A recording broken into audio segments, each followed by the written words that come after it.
రెడ్డి గారు press meet పెట్టిన YCP పార్టీకి సంబంధించిన ఇద్దరు వ్యక్తుల గురించి మనం మాట్లాడుకున్నాం. వాళ్ళు మాట్లాడిన విషయాల గురించి చర్చించుకున్నాం.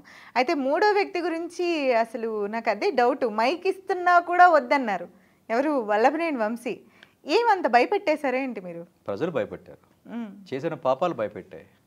ఈరోజు అహంకారం ధోరణితో అధికారం ఉంది, అధికారం మాకు శాశ్వతం అని చెప్పేసి బెర్రవిగిపోయిన ఈ వల్లభనేని వంశీ, ఈ ఎవరైతే ఈ పెరినాని ఉన్నాడో, ఈ యొక్క ఎవరైతే ఈ గుట్కాగాడు ఉరఫ్ కొడాలి నాని అది ఎవరైతే ఉన్నారో, వీళ్ళిద్దరూ మాట్లాడిన తర్వాత దొంగల ముఠాకి సంబంధించిన నాయకుడు తాడేపల్లి కొంపలో కూర్చున్నాడు. ఈ దొంగల ముఠాకి సంబంధించిన సభ్యులు ఇద్దరు ఆల్రెడీ మాట్లాడాడు. ఇంకా మూడో సభ్యుడు నేను మాట్లాడితే కనీసం ఆ ప్రెస్ మీట్ జరిగిన దగ్గర నుంచి కనీసం నేను ఇంటికి వెళ్తానో లేదో అనే అనుమానంతో ప్రజలు ఆఖరికి ఆ విలేకరులు ఎవరైతే మైక్ ఇస్తున్నారో కూడా నాకు అవసరం లేదు, నా మూతికి ప్లాస్టర్ వేసుకోవడం జరిగింది. ఎందుకంటే కులం మీద అహంకారంతో.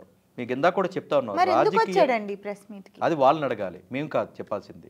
ఈ క్వశ్చన్ వాళ్ళని అడగాలి. మీ యొక్క విలేకరులు కూడా మీ తరపున అడిగారు. వాస్తవంగా చెప్పాలంటే భయపెట్టింది మీరు చెప్పాలి. మేము ప్రజాస్వామ్యంలో ఉన్నాం. మా ప్రజాస్వామ్యంలో మా పార్టీ జాతీయ పార్టీ, మాకు జాతీయ స్థాయిలో ఉండి మేము గౌరవ రాజకీయాలు చేస్తాం. రాజకీయాలు చేసినప్పుడు మేము గౌరవంగానే మాట్లాడతాం. ఒక రాజకీయ నాయకుడికి వ్యక్తిగత కక్షలు ఉండవు, వ్యక్తిగత దూషణలు ఉండకూడదు. మీరు సంస్థాగతంగా మాట్లాడండి, సిద్ధాంతపరంగా మాట్లాడండి. తెలుగుదేశం పార్టీ హిస్టరీ కనుక మీరు తీసుకుంటే కనుక మేము సిద్ధాంతపరంగానే మేము పోరాడాం.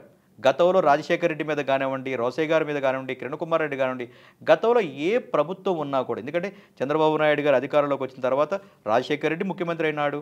అదే చంద్రబాబు నాయుడు గారు అధికారం అయిపోయిన తర్వాత రాజశేఖర రెడ్డి గారు ముఖ్యమంత్రి అయినారు. రాజశేఖర రెడ్డి గారు మరణానంతరం రోసయ్య గారు అయినారు. రోసయ్య గారు అయిన తర్వాత కిరణ్ కుమార్ రెడ్డి గారు అన్నారు.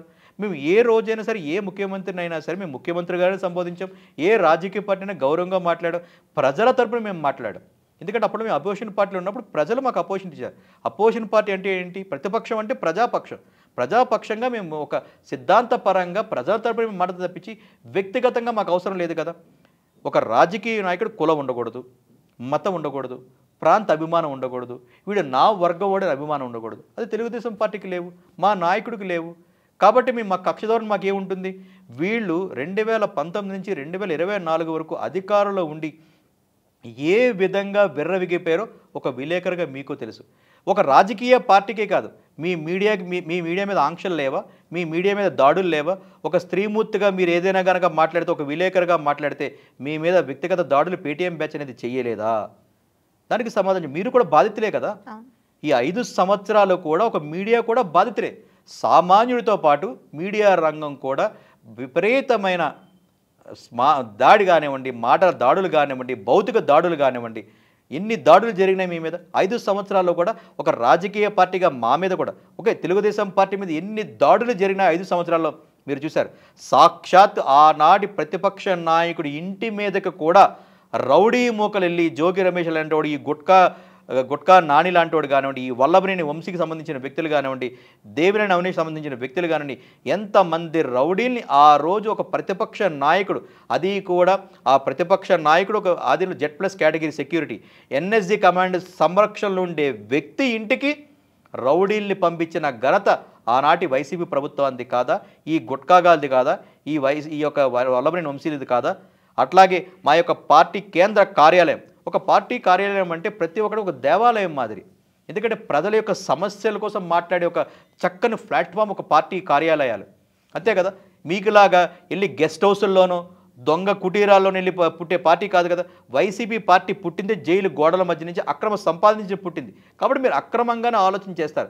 సక్రమంగా పుట్టే పార్టీ, ప్రజల్లోంచి పుట్టే పార్టీ, సమాజమే దయాళం, ప్రజలే దేవుళ్ళు అనుకుని నమ్ముకునే సిద్ధాంతం గల తెలుగుదేశం పార్టీ ఏ రోజు కూడా సంస్కారం కానీ సంయమనం కానీ ఎప్పుడైనా కోల్పోయిందా?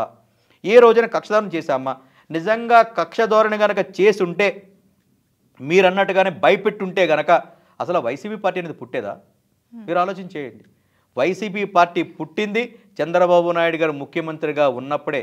ఆనాటి ప్రతిపక్ష నేత ఎదుగూరి సందింటి జగన్మోహన్ రెడ్డి క్యాట్ వాక్ చేసుకున్నట్టుగా పాదయాత్ర చేసుకున్నాడంటే అది ఆనాటి ప్రభుత్వం యొక్క నిబద్ధత, ఆనాటి ప్రభుత్వ అధినేత యొక్క సంస్కారం, ప్రజాస్వామ్యం మీద విలువ అనేది మీరు అర్థం చేసుకోగలగాలి. ప్రజాస్వామ్యంలో ఏ రాజకీయ పార్టీ అయినా పుట్టచ్చు, ఏ రాజకీయ పార్టీ నాయకుడైనా ఎక్కడికైనా వెళ్ళచ్చు. ఈ ప్రజాస్వామ్యంలో వాళ్ళకు ఉండే హక్కు, అది ఫండమెంటల్ రైట్. కానీ ఆనాటి ప్రభుత్వం ఆ యొక్క విలువలను పాటించింది కాబట్టే జగన్మోహన్ రెడ్డి క్యాట్ వాక్ చేసుకుంటూ ఈ రాష్ట్రంలో పాదయాత్రలు చేసి ప్రతి ఒక్క ఆడ మనిషిని కానివ్వండి వయసు తారతమ్యం లేకుండా ముద్దులు పెట్టాడు, గుద్దులు పెట్టాడు, భుజాలు రాసినాడు. దానికి జనాలు మోసపోయి 2019లో అది అధికారం ఇస్తే అధికారం రాగానే ఎన్ని విధాలుగా దాడులు మొదలుపెట్టాడనే సంగతి అతను ఏ రోజైతే కనుక ముఖ్యమంత్రి పీఠంలో కూర్చున్నాడో రావడం ప్రజా వ్యవస్థని కూల్చడంలో మొదలుపెట్టాడా లేదా, దాడి జరిగిందా లేదా, పేదవాడికి అన్నం పెట్టే అన్నా క్యాంటీన్ మీద దాడి జరిగిందా లేదా, అన్నా క్యాంటీన్లు మూసినావు కదా, ప్రభుత్వ ఉద్యోగులకి జీతాలు ఇవ్వలేదు, వృద్ధాప్య పెన్షన్లను ఒకేసారి పెంచుతానని చెప్పావు, ఎవరికి ఇవ్వలేదు.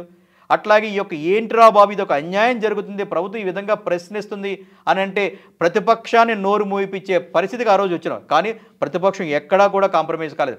మా మీద భౌతిక దాడులు చేసినా కానీ మా యొక్క అధినేత సతీమణి కుటుంబ సభ్యులు కానివ్వండి, సతీమణి కానివ్వండి, కుటుంబ సభ్యుల్ని ఎంత అవహేళనగా మాట్లాడినా కూడా ఏ రోజైనా తెలుగుదేశం పార్టీ సంయమనం కోల్పోయిందా?